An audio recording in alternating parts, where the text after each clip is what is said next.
Velika Novosilka se ubica en el sur de la República Popular de Donetsk y junto con Kurajovo y Ugledar conformaban el triduo de bastiones estratégicos del ejército ucraniano en la región. De tal suerte, pues, que vemos cómo pasan los días, pasan las semanas y Ucrania sigue perdiendo, pues literalmente sigue perdiendo gas, sigue perdiendo punch y como estamos observando, la pregunta de cuánta Ucrania quedará para negociar en caso de que Zelensky, Estados Unidos insistan en ello, sigue teniendo bastante vigencia. Y Velika Novosilka era la última línea defensiva grande, fortificada, bien preparada de las Fuerzas Armadas ucranianas en dirección al sur de Donetsk. Y aquí algo también sucedió. ¿Qué es lo que sucedió?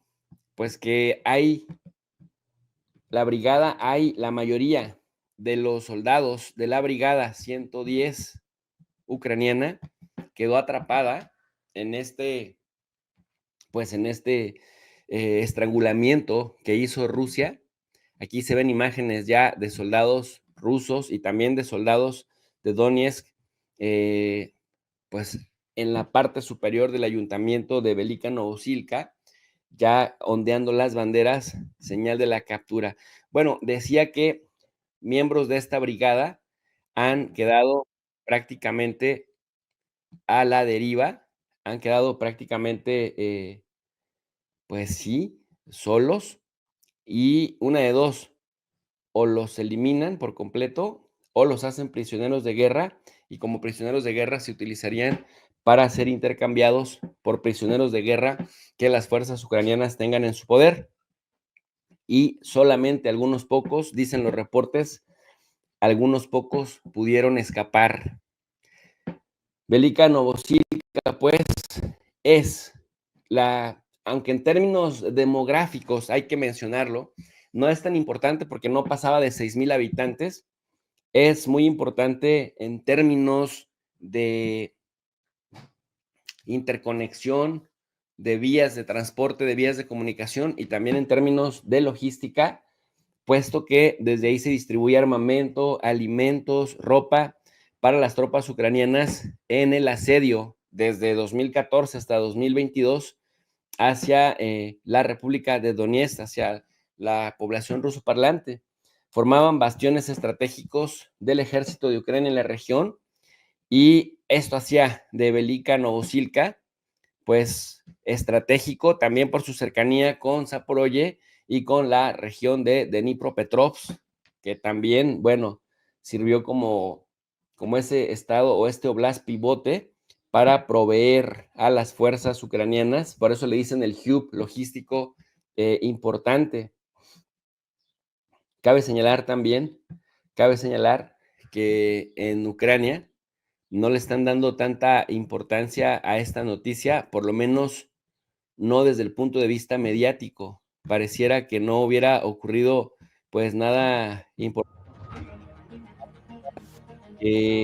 Ya lo daban por descontado porque desde que inició el mes de enero, aunque el asedio lleva ya unos meses, ahora que por fin los rusos confirman que el 100% de Velika Novosilka ya está bajo dominio ruso, la verdad es que hay que señalarlo, las imágenes son horrendas, o sea, quedan como pueblos fantasmas, pero esa es la guerra, ¿no?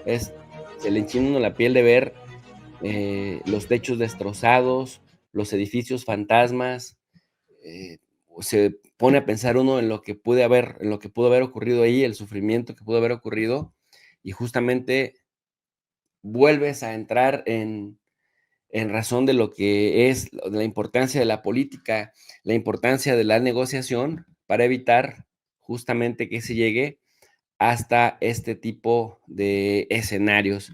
Bueno, déjenme les comparto una reflexión que hacen Manuel de Moya Martínez del grupo internacionalista de Descifrando la Guerra. El grupo internacionalista de Descifrando la Guerra básicamente publica a propósito de esta conquista de Velika Novosilka, publican lo siguiente. Dice, tras una campaña que ha durado varias semanas, Rusia conquistó Velika Novosilka, una localidad situada al sur de la región de Donetsk. Esta población ha sido uno de los puntos clientelares de las operaciones militares que se han venido desarrollando en esta zona de Ucrania desde finales del 24. Su caída se produce pocos días después de que Donald Trump asumiera su segunda presidencia. Donald Trump, que decía que en 24 horas arreglaría el tema, y miren ustedes que con todo y que sigue amenazando a Rusia, pues Rusia sigue avanzando. Esto pues ya a pocas semanas de que se cumpla el tercer aniversario del comienzo de la guerra. La guerra comenzó el 24 de febrero del año 2022. Hoy estamos ya a 26 de enero del año 2025, es decir, menos de un mes de que se cumple el tercer aniversario. Decíamos que desde el punto de vista demográfico no era importante, no rebasa en 2022 a más de 6,000 habitantes, pero era una zona conurbada con las cercanas poblaciones de Bremivka y Neskuchne, siguiendo también el curso del río Mogri y Yali.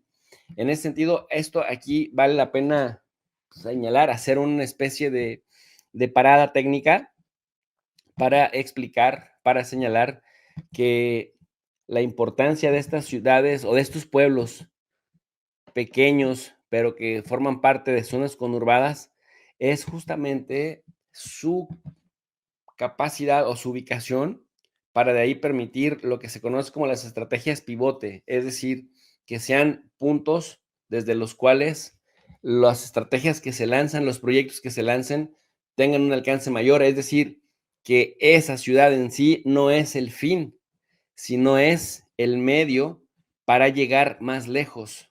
Y esto es justamente lo que acaba de hacer Rusia. El asedio es como el asedio que daba en Bakhmut, no era el fin, sino el medio.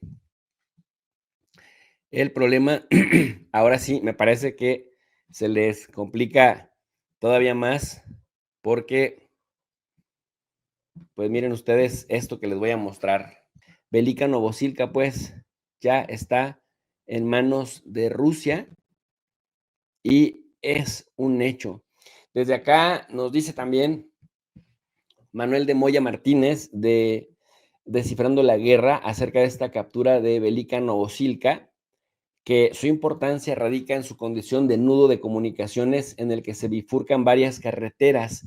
Voy a hacer un acercamiento a propósito de, y aquí más o menos, bueno, quedará más claro a qué nos estamos refiriendo.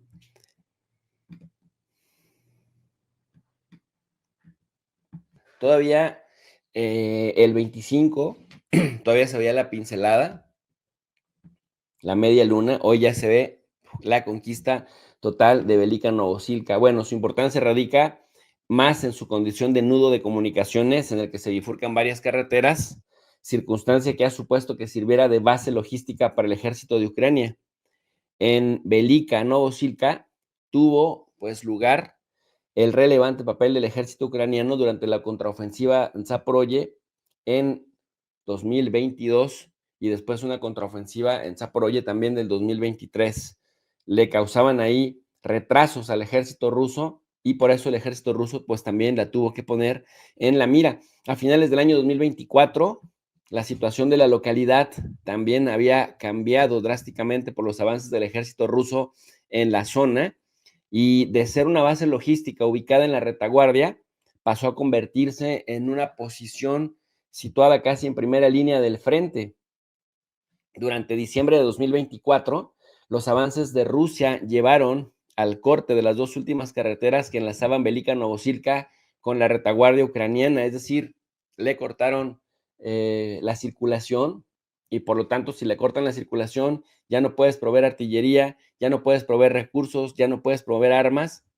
Si se le corta la luz, si se le corta el agua, se corta el gas en pleno invierno, pues claro que se le quebra la moral al ejército que queda enclaustrado, al batallón que queda enclaustrado, y rodeado por las fuerzas que te superan también en número y en tecnología. A esto se añade también la presencia del río Mokri Yali, que contribuía a dificultar aún más las comunicaciones, que ustedes lo ven por aquí, este río Mokri Yali, que pues corta también las comunicaciones ahí en Velika Novosilka. También nos dice Descifrando la Guerra que a mediados de enero de 2025, la caída de las poblaciones de Neskushne y Bremivka en el sur dejó a la localidad principal en una situación bastante comprometida. La llegada de refuerzos mandados por Ucrania a última hora no evitó que las unidades rusas lograran finalmente establecer lo que se conoce como el cerco operativo, que se da pues previo a la caída. De esto estamos hablando con esta conquista en color mostaza, con esta conquista pues prácticamente, vean ustedes lo que decíamos de las comunicaciones, ¿no? Todas las carreteras confluyen en Velika Novosilka y eso hace que pues Ucrania pierda un importante centro de distribución. También señalan los compañeros de Descifrando la Guerra que los posteriores intentos de evacuación de las fuerzas atrapadas fracasaron, como también fracasó el dispositivo defensivo en el interior de la población. Para el día 24 de enero, es decir, hace un par de días, los avances del ejército ruso habían logrado dividir a las fuerzas ucranianas en dos bolsas separadas, terminando con la resistencia principal a lo largo del día siguiente, durante todo el 25, porque nosotros cuando hicimos el programa justamente sobre que Velika Novosilka estaba cayendo, todavía faltaba el cierre de la pincelada, y ahora que ya se dio, es decir, que ya se da el corte parejo, eh, pues te pones a pensar en las tropas que quedaron ahí encerradas, ¿no? Es decir,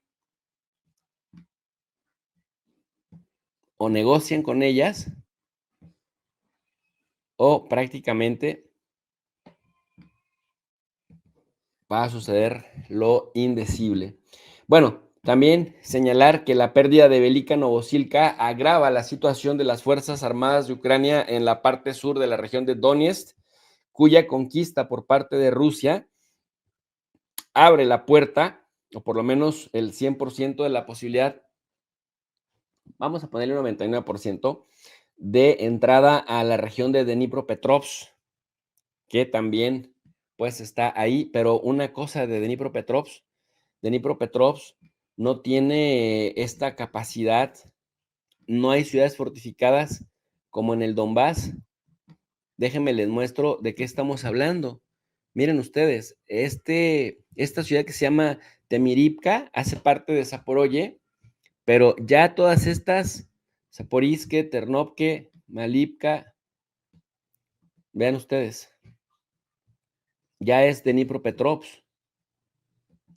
Y aquí, ahí vemos el río de Dnipro, el río Dnipro, pues aquí se ve en esta plenitud todo el avance ruso también hacia allá. Y la pregunta es, ¿iría sobre, o sea, Rusia llegará hasta el Dnipro o se detendrá allí?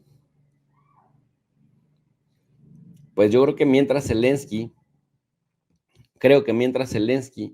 siga jugando al héroe de guerra, siga jugando al militar, escenas como estas que estamos observando, de rusos llegando a los ayuntamientos de las aldeas y ondeando la bandera, oficializando, confirmando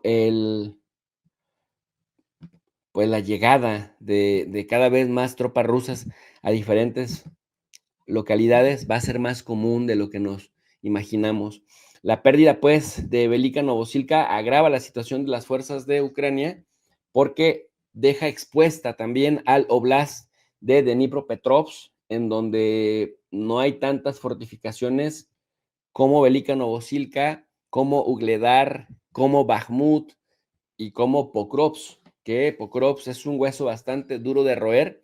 El asedio lleva más de un año y lo que decidieron hacer los rusos para evitar bajas es rodearla irle cortando municiones, irle cortando comida, irle cortando víveres, vaya, servicios, para que de esa manera, con el cansancio, el agotamiento, las enfermedades, el invierno, la falta de hidratación, pues vaya minando a las fuerzas ucranianas y cuando se dé el choque frontal, ya no te enfrentas a un ejército fuerte, fuerte, fuerte, saludable, sino un ejército desgastado incluso emocionalmente. Y eso es lo que les ha estado funcionando a los rusos, por eso van lentos, pero la verdad es que se antoja muy complicado, viendo el panorama, que esto que Rusia ha ido conquistando en el terreno vaya a regresar. Pongo esta imagen porque miren ustedes cómo se ve de Dnipro. Están prácticamente ahí a las afueras. Rusia conquistó ya el 100% de Lugansk, va conquistando ya el 70% de Donetsk, 70% de Zaporozhye, 75% de Gerson, pero Kharkov también un 16% de Kharkov, la región de Kharkov. Y ojo con este dato, hasta ahora Rusia no se ha metido a Dnipro, primero estaba tratando, pero el avance, lo que quiero dar a entender es que el avance va lento pero consistente, no se detiene y como vamos viendo que quedan las aldeas, los pueblos después de los combates, difícilmente me parece que Ucrania difícilmente va a recuperar esto. Es decir, es algo que ya costó bastante sangre, es algo que ya ha costado, pues les ha costado bastante esfuerzo, bastante dinero, sobre todo, bastantes sanciones. Y esto, bueno, pues acudiendo al casus belli, me parece que no tiene marcha atrás. Y el mismo Zelensky lo tuvo que reconocer en noviembre, finales de noviembre del año 2024, por las fuerzas difícilmente se va a conseguir algo, pero les pongo esta imagen que queda, la resolución queda más clara, sobre todo la división fronteriza. Vean ustedes que ya están mordiendo también el oblast de Dnipropetrovsk y en este sentido, las unidades encargadas de la defensa de Velika Novosilka, la brigada 110 mecanizada, pues ya fue borrada. Sufrió importantes pérdidas, quedaron atrapados sus efectivos en el cerco. Los que no se rindieron, los que siguieron luchando, me parece que ya se fueron de este mundo, de este plano, y otros van a ser utilizados para intercambios de prisioneros. Algunos elementos aislados habrían logrado escapar hacia la retaguardia ucraniana a través del río Mokri Yali. Cabe señalar también que al margen de las cuestiones militares, hay otro aspecto relevante que hasta ahora pasó desapercibido. A varios kilómetros al noroeste de Velika Novosilka, junto a la aldea de Shevchenko, se encuentra situado uno de los principales depósitos de litio en territorio ucraniano. ¿Y qué creen? Pues en un contexto en el que el litio está aquí cerca de Pokrovsk, en esta zona, que también, por cierto, ya fue, miren ustedes, anexada por Rusia, esa es la palabra, en Shevchenko, se reportan uno de los principales depósitos de litio en territorio ucraniano, que ahora pasó a ser territorio ruso, y que esta conquista rusa será reserva bajo control de Moscú en un contexto en el que este mineral ha adquirido un papel protagónico de gran importancia estratégica en el vuelco que se ha estado anunciando hacia las energías verdes, hacia los coches híbridos, hacia lo eléctrico, pues toda esta zona de Shevchenko, que también ha servido de zona pivote para llegar a Pokrovsk. Miren ustedes cómo se ven las incursiones rusas, ¿no? A Udashne, a Kotline, a Svirove. Bueno, prácticamente esto está a 6 kilómetros ya de la zona urbana de Pokrovsk, a la que están, pues, prácticamente rodeando.